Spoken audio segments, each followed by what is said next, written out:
Tidak ada itu. Karena kita tetap konsisten dengan restorasi. Dengan pemikiran-pemikiran kita untuk melakukan gerakan perubahan yang hanya ingin melihat Indonesia Raya. Itulah cita-cita bangsa kita. Itulah cita-cita kita semua. Itulah cita-cita daripada Partai Nasdem.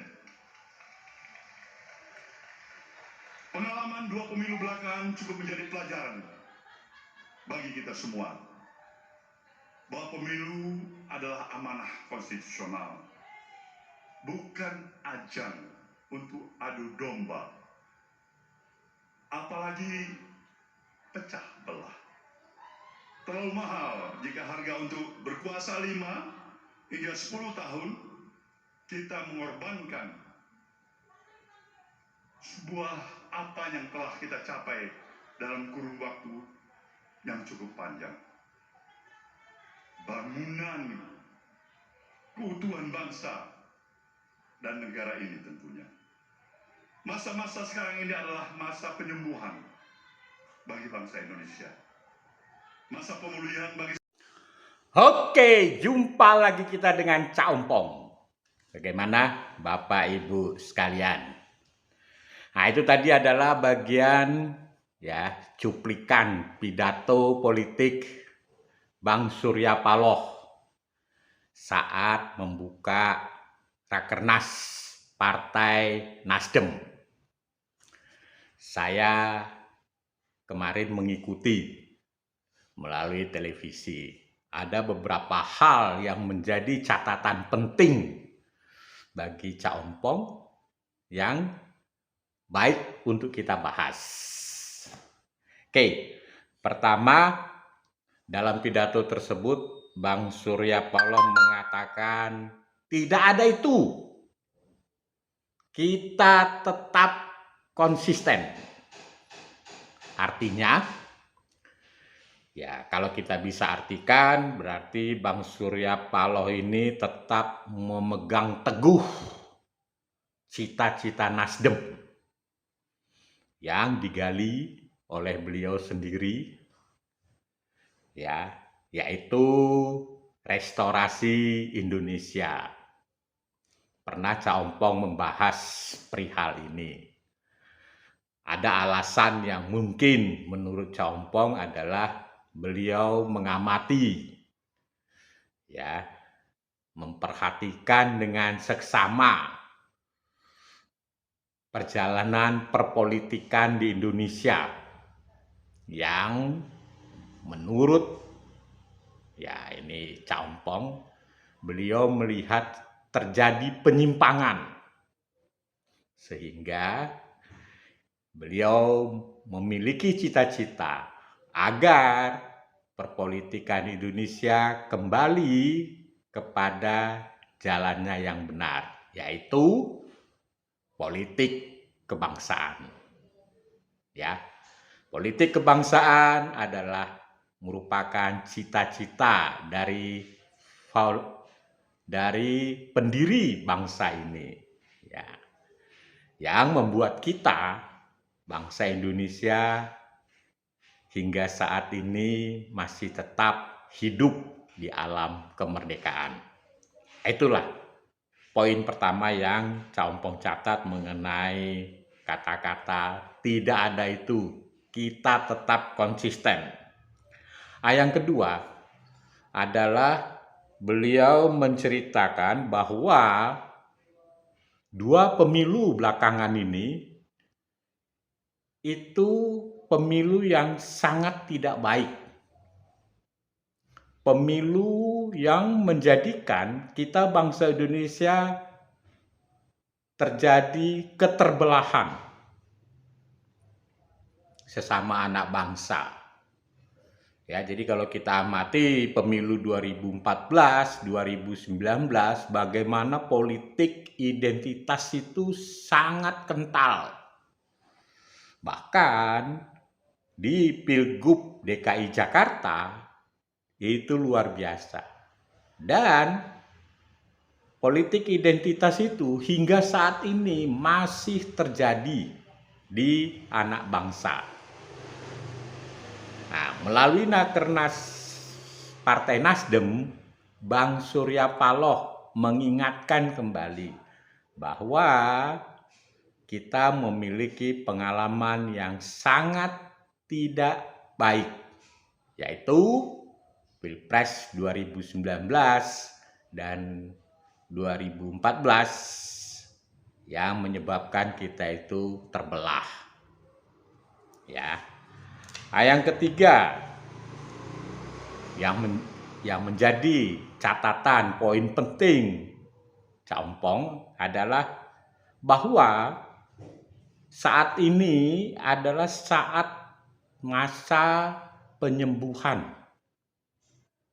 Artinya apa? Artinya itu kita sedang sakit, masuk ke proses penyembuhan.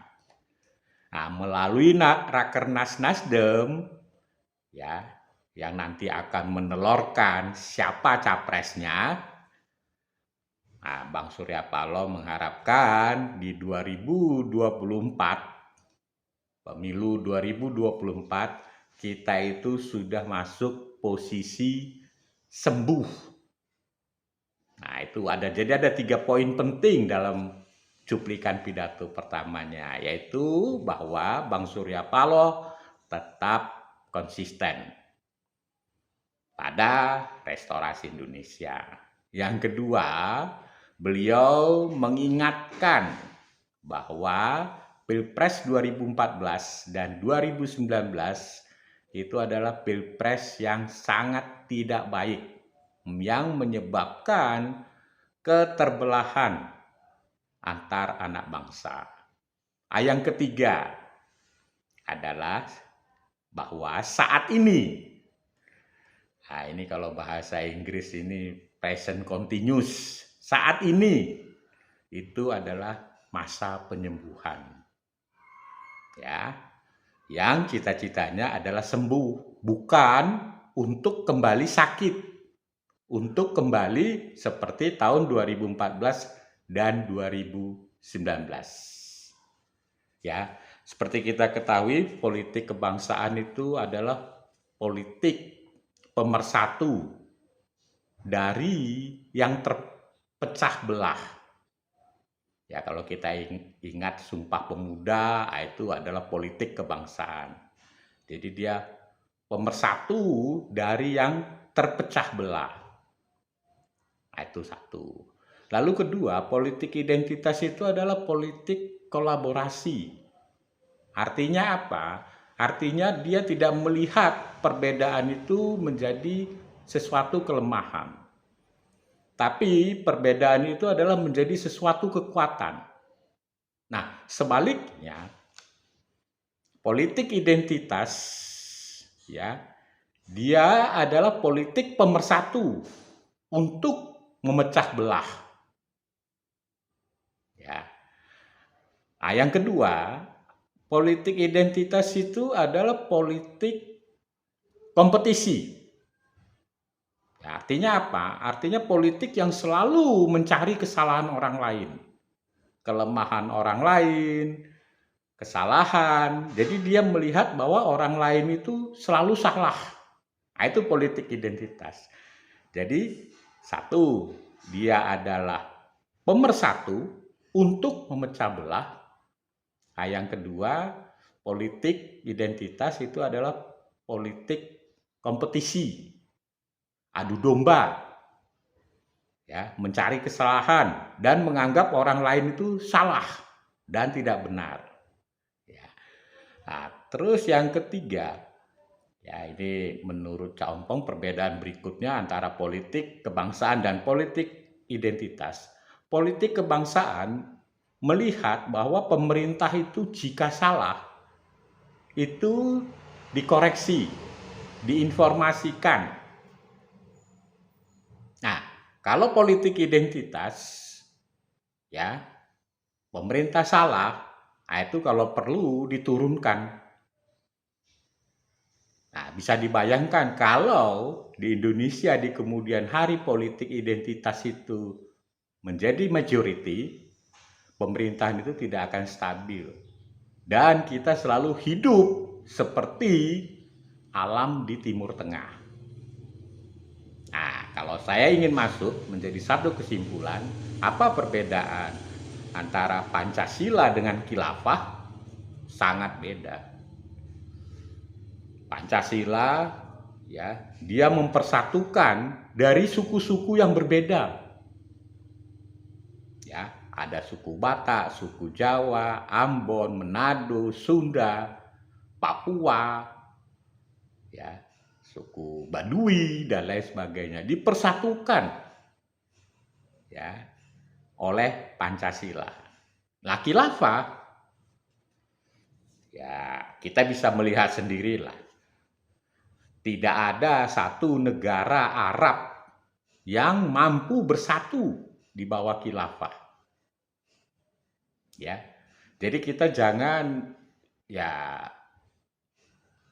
menjadi tidak bijak atau bodoh melihat bahwa khilafah itu adalah penyelesai permasalahan.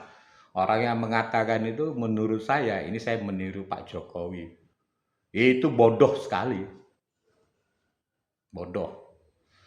Jadi Pancasila yang sudah kita hidup di alam yang damai, merdeka, hingga saat ini, itu kita syukuri. Jadi jangan pernah kita berpikir, oh bahwa khilafah itu mampu menyelesaikan permasalahan kita. Omong kosong, bullshit. Ya, terbukti negara Arab tidak pernah damai itu. Bisa kita lihat Yaman, ya kan, dan lain sebagainya. Jadi kita kembali ke apa yang dikatakan Bang Surya Paloh, politik kebangsaan. Nah, sekarang selanjutnya, seperti kita ketahui di hasil-hasil survei, ya elektabilitas yang tertinggi adalah Ganjar Pranowo, Prabowo, dan Anies Baswedan. Nah, melihat dan menyimak pidato Bang Surya Paloh, timbul pertanyaan, siapa kira-kira yang akan terpilih dari hasil Rakernas Partai Nasdem? Kalau kita melihat track record-nya, ya saya mungkin pertama adalah ke Anies Baswedan. Anies Baswedan bisa menjadi gubernur seperti saya pernah bahas, itu kekuatannya dia hanya mengandalkan politik identitas. Lain itu tidak ada. Jadi kalau Anies Baswedan dia berkompetisi ya dengan kemampuan hasil kerjanya dan lain sebagainya, image-nya, dia tidak punya kemampuan apa-apa. Jadi kekuatan Anies Baswedan itu adalah kekuatan politik identitas. Sementara politik identitas oleh Bang Surya Paloh ya melalui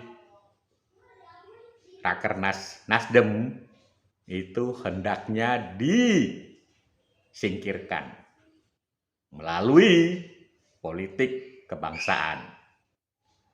Ya. Jadi bisa dikira-kira nanti hasilnya seperti apa, tapi kita tetap serahkan kepada hasil Rakernas Partai Nasdem. Demikian ulasan dari Cak Ompong. Thank you.